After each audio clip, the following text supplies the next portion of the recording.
Hello everyone, আসসালামু আলাইকুম। অনেক দিন পর ভিডিও আপলোড দিলাম। আমার এখন ভয়েস দিতেও কষ্ট লাগে। অনেক ভিডিও শ্যুট করা অনেক আগে থেকেই, ঈদের আগেও কিছু ভিডিও শ্যুট করা ছিল, কিন্তু আমি দিব এরকম করতে করতে অনেক দেরি হয়ে গেছে, ভিডিও আপলোড দেওয়া হচ্ছে না। তো এটা একটা টি শার্ট পেন্টিং ছিল। টি শার্টটা একদম এক কালার ছিল, তো ভাবলাম একটু পেন্টিং করি। যে পড়বে তারও লাভ, আমারও লাভ, আমিও একটা ভিডিও শ্যুট করতে পারবো। আর পেন্টিংটা আমি সিম্পলের মধ্যে রাখতে চেয়েছিলাম, যেহেতু এটা একটা ছেলের টি শার্ট, তো ছেলেদের টি শার্টে ফুল লতা পাতা এগুলা না আঁকাই ভালো। আমি একটা স্ট্যান্ডার্ড একটা আর্ট সিলেক্ট করেছিলাম, আর সেটাই এখন আঁকতেছি। এই থিমের পেন্টিংগুলোর আসল নামটা আমি জানি না। পেন্টিংটা কিছু কার্টুন টাইপের ছিল। আমি কিছু ঢেউ দিব, তারপর একটা সূর্য দিব। তো ঢেউটা আমি কালোর মধ্যে করা ট্রাই করছি। আর যেহেতু সাদা অলরেডি ব্যাকগ্রাউন্ডটা ছিল, তো লাইনারটা আমি সাদা দিয়ে করেছি। আর ঢেউয়ের যে মেইন বেসটা ছিল সেটা আমি কালো রাখার ট্রাই করছি।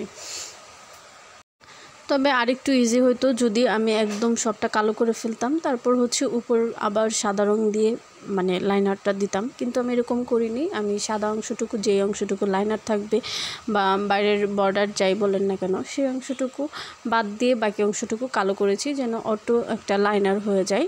তবে আমার মনে হয় যদি সবটা দিয়ে করতাম, আগেই সবটা কালো করে ফেলতাম, তারপর কষ্ট করে আবার উপরে সাদা রং দিয়ে লাইনারটা দিতাম, তাহলে আরেকটু সুন্দর হতো। তবে সাদা দিয়ে লাইনারটা দিলে সাদা কালার উপর বারবার দিতে হতো। আবার অ্যাক্রিলিক কালার অনেক সময় পাতলা টাইপেরও হয়, বিশেষ করে সাদা রঙটা, তখন বারবার ট্রাই করতে হয়। তো এভাবেই মোটামুটি ঢেউ কমপ্লিট করছি। তারপরে সূর্যর থিমটা আমি এরকম রাখছি যে উপরেরটা লাইট কালার, আস্তে আস্তে একটু ডিপ হবে। তো নর্মালি যেহেতু আমি লাইট রাখার ট্রাই করছি, তো একদম উপরে হলুদ, তারপরে একটু কমলা দিলাম, আর একদম লাস্টে লাল দিলাম। তো এখানে কোনো মানে ধাপে ধাপে করব এরকম কিছু না। আমি শ্যাডটা একদম ব্লেন্ড করে দিয়েছি, যেন মনে হয় স্মুথ একটা কালার, লাইট থেকে একদম ডিপ কালারে এসেছে এরকম। তো এটাই মোটামুটি ফাইনাল রেজাল্ট। আমি ট্যাব ইউজ করেছিলাম চারদিকে, যেন কালারটা বাইরের দিকে না যায়, টি শার্টের বাইরের দিকে, আর সুন্দর একটা স্কোয়ার শেপ হয়। নর্মালি স্কোয়ার বানাতে গেলে অনেক সময় হয় একটু বাইরে চলে গেলো বা একটু নষ্ট হয়ে গেলো, এরকম কোনো কিছু যেন না হয়।